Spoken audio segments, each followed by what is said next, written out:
Assalamualaikum warahmatullahi wabarakatuh. Shalom, nama budaya, salam kebajikan. Baik, perkenalkan nama saya Nani Chandarwanti dengan NIM 2203010060. Di sini saya akan memenuhi tugas UAS dari Ibu dosen asisten Profesor Ahada Wahyusari MPD dengan mata kuliah Psikolinguistik. Baik, saya akan menjelaskan dua materi, yaitu yang pertama mengenai apa hubungan psikologi dan linguistik, yang kedua yaitu mengenai menganalisis gangguan berbahasa pada anak.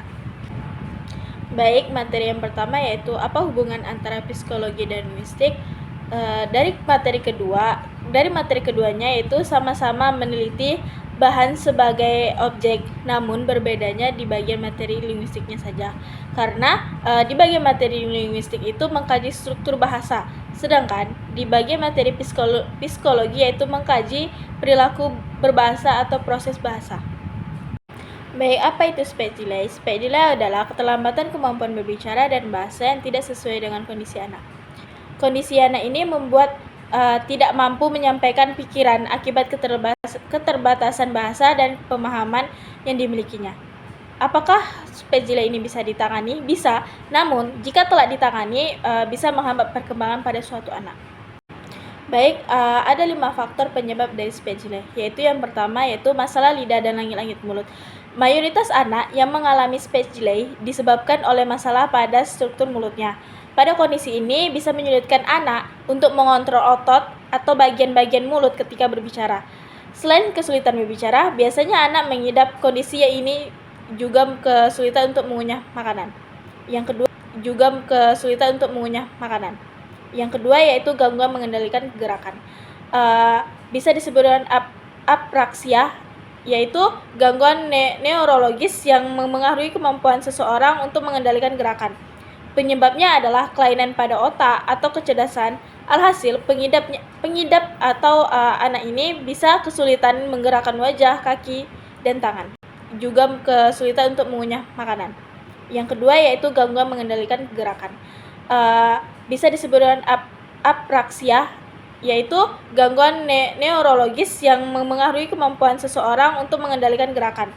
Penyebabnya adalah kelainan pada otak atau kecerdasan. Alhasil, pengidap atau anak ini penyebab pada gangguan mengendalikan gerakan ini bukan karena lemahnya otot di sekitar mulut, melainkan otot tidak mampu untuk mengarahkan atau mengordinasikan gerakan otot. Yang ketiga yaitu gangguan pendengaran. Infeksi telinga bisa menyebabkan gangguan pendengaran yang bisa menyebabkan speech delay. Kondisi tersebut bisa membuat anak kesulitan memahami pembicaraan di sekitar. Baik, keempat yaitu bentuk mulut yang sembing dan frenulum atau lidah yang terlalu pendek dapat menyebabkan speech delay pada si kecil. Jika si kecil mengalami kondisi tersebut, segeralah temui dokter untuk mendapatkan terapi lebih lanjut. Yang kelima yaitu kondisi medis. Kondisi medis seperti cerebral palsy, cedera otot traumatis, dan kondisi otot yang kurang sempurna juga bisa membuat anak kesulitan berbicara. Namun yang mengalami ADHD atau autis umumnya juga mengalami keterlambatan berbicara. Baik, bagaimana sih cara mengatasi solusi speech delay tersebut? Ada 5 cara, yaitu yang pertama, sering mengajak anak berbicara. Dengan kita rajin mengajak anak untuk berbicara, menjadi salah satu cara untuk menambah stimulasi untuk mengatasi speech delay pada anak. Ajaklah anak berdiskusi mengenai hal-hal yang menarik bagi mereka. Misalnya yaitu membahas tentang kartun kesukaannya atau kegiatan yang dilalui selama satu hari tersebut. Tidak perlu kalimat yang panjang, gunakanlah kalimat-kalimat sederhana yang mudah dimengerti oleh anak, sehingga anak tidak kesulitan untuk menjawab semua pertanyaan tersebut. Ini dapat menciptakan suasana diskusi yang menarik untuk anak. Kedepannya, anak juga akan tertarik jika kembali diajak berbicara. Yang kedua yaitu mendengarkan seksama dan memberikan respon positif. Mendengarkan anak dengan sesama ketika mereka berbicara adalah langkah yang penting dalam membantu perkembangan bahasa mereka. Dengan memberikan respon yang positif, seperti tersenyum, mengangguk, atau memberikan pujian, akan membuat anak merasa didengarkan atau dihargai. Hindari mengoreksi anak secara langsung ketika mereka membuat kesalahan dalam berbicara. Sebaliknya, bantu mereka untuk mengucapkan kata dengan benar dengan cara yang menyenangkan seperti memberikan contoh dengan cara yang lembut dan mengajak mereka untuk mengulanginya. Yang ketiga yaitu membacakan. Membacakan cerita untuk anak adalah cara yang efektif untuk membantu mereka memahami bahasa dan meningkatkan stimulasi untuk berbicara. Dengan membacakan cerita dengan suara yang jelas dan ekspresif, anak akan terlibat dalam cerita dan menyerap kosakata baru serta struktur bahasa. Penggunaan buku cerita dengan gambar yang menarik juga dapat membantu sang anak dalam memahami konteks cerita dan memperkaya imajinasi mereka. Dan yang keempat yaitu menyanyi bersama.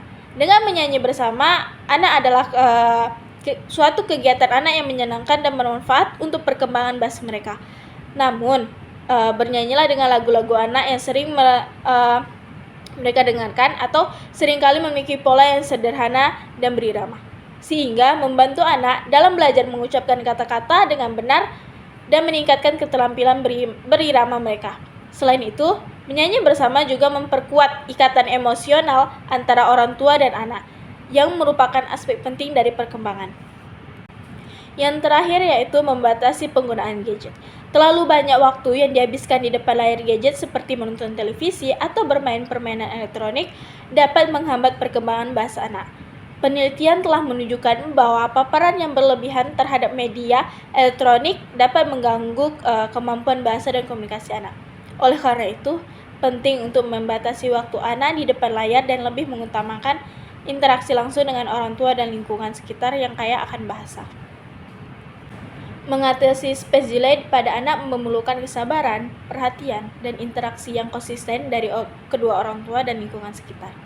Penting untuk diingat bahwa setiap anak memiliki kecepatan perkembangan yang berbeda, dan mendukung mereka secara positif dan membantu mereka mencapai potensi bahasa mereka yang penuh. Dengan pendekatan yang tepat dan dukungan yang kuat, anak-anak dengan space delay dapat mengatasi kesulitan mereka dan berkembang menjadi pembicara yang percaya diri dan terampil. Baik, begitu saja penjelasan materinya. Saya akhiri dengan wabillahi taufiq wal hidayah. Wassalamualaikum warahmatullahi wabarakatuh. Terima kasih. Bye-bye.